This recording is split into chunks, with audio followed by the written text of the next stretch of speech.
Hello everyone and welcome to this presentation on the CFA Level 1 exam for June 2015. In this presentation, we look at reading 13, Demand and Supply Analysis. We focus on the difference between movements along demand and supply curves and shifts of demand and supply curves. This is a very fundamental concept from economics. And for the exam, it's very important that you understand this difference. Let's start by looking at movements along the curves. Movements along the curves can be caused by only one factor: changes in the product's price. Let's look at some examples. Here we have a demand curve. We have price on the vertical axis and quantity demanded on the horizontal axis. This demand curve shows the inverse relationship between price and quantity demanded. As price increases, quantity demanded decreases. And as price decreases, quantity demanded increases. Suppose that the initial price is P0 and the quantity demanded is Q0. We are at point A on the demand curve. If the price increases from P0 to P1, the quantity demanded decreases from Q0 to Q1.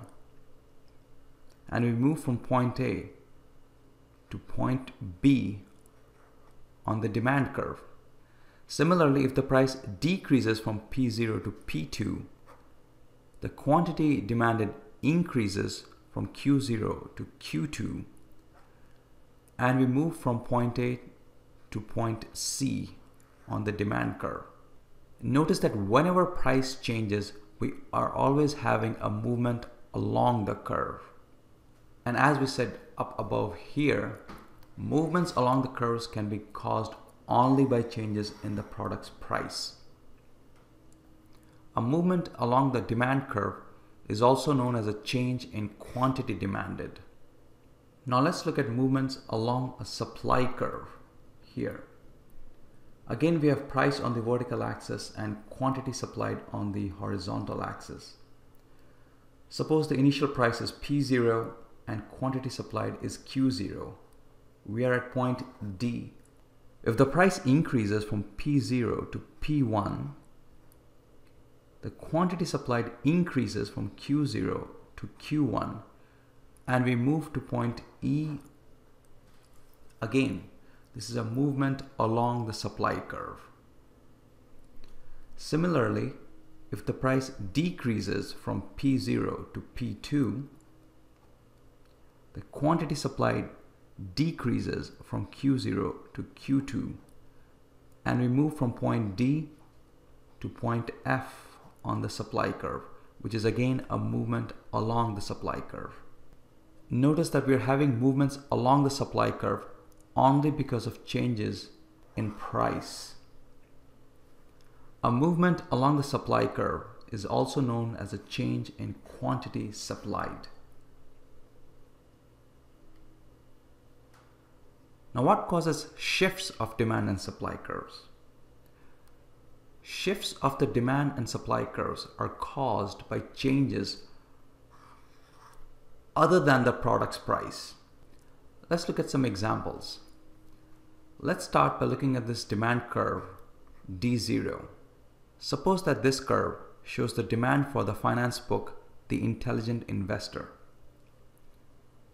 The initial price for this book is P0 and the initial quantity demanded is Q0. We are at point A. Now suppose that research comes out that shows that people who read The Intelligent Investor tend to outperform the stock market. What effect would that have on demand for this book? At any given price, consumers would demand more of this book. At price P0, consumers will increase their demand from Q0 to Q1 and will end up on point B. The demand curve has shifted to D1. Like we said, an increase in demand for this book is not just true for this price of P0, but at any given price. If you have a price of P2, before the research came out, the quantity demanded was Q2 and we were at point C on the demand curve D0. After the research has come out, the demand has increased from point C at the price of P2 to quantity Q3, which brings us to point D on the demand curve D1. Now let's look at the supply curve S0 or S0. This supply curve shows the supply for the book The Intelligent Investor. At price P0, suppliers are willing to produce Q0 copies of this book, and we are at point E on the supply curve S0. Now suppose that the production costs decrease. Let's say the price of paper decreased. What effect would that have on the supply curve? The answer is that at any given price, suppliers will provide more units of the product. For example, at price P0, they might increase their supply from Q0 to Q1, which brings us to point F on a new supply curve S1. Similarly, at a different price such as P2, before the production cost went down, suppliers were only willing to provide Q2 units or Q2 copies of this book, and we were at point G on the original curve S0. After the production cost went down, they would be willing to produce more copies of this book from Q2 to Q3, and we'll move from point G to point H on the new supply curve. This is a shift in the supply curve. Again, what caused that shift? It was a change in the production cost, which is a factor other than the price of the book. One last thing to remember is that a shift in the demand curve is known as a change in demand, and a shift in the supply curve is known as a change in supply. Here's a tip to remember everything that we have learned in this presentation. If there's a change in any variable that appears on the graph, it will lead to a movement along the curve. For example, in this demand curve, if the price of this product changes, we will have a movement along the curve. On the other hand, if there's a change in any variable that does not appear on the graph, we will have a shift of the curve.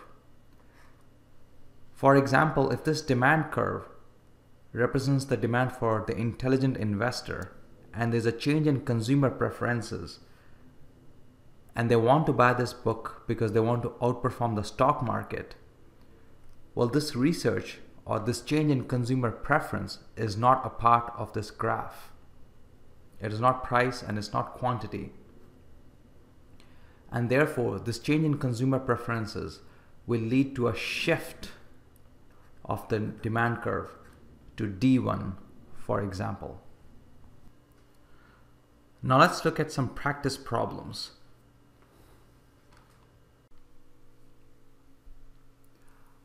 The first question: what happens if the price of The Intelligent Investor goes up?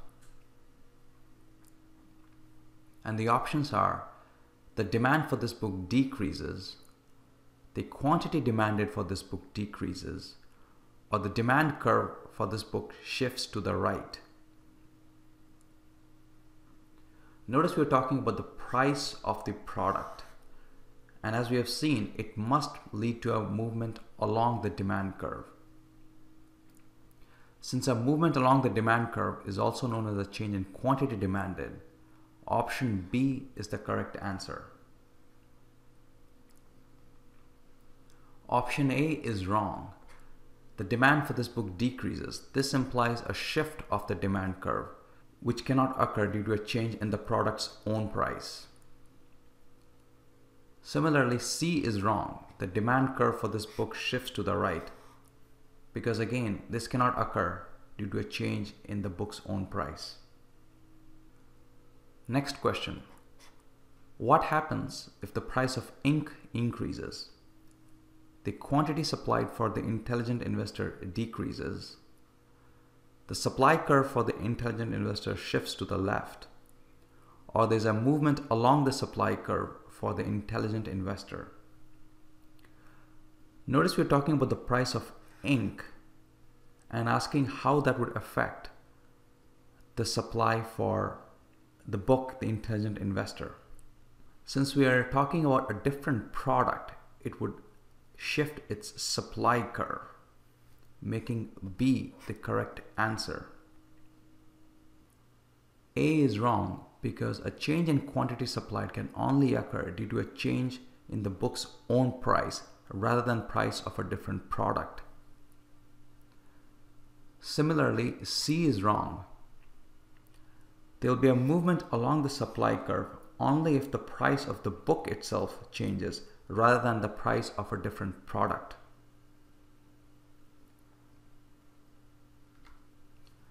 Now that brings us to an end to this presentation. If you found the video useful, please make sure to like it and to subscribe to our channel. Please let us know if you'd want us to make a free video on a topic of your choice. Thanks very much for watching, and we wish you the best of luck on the exam. Thank you.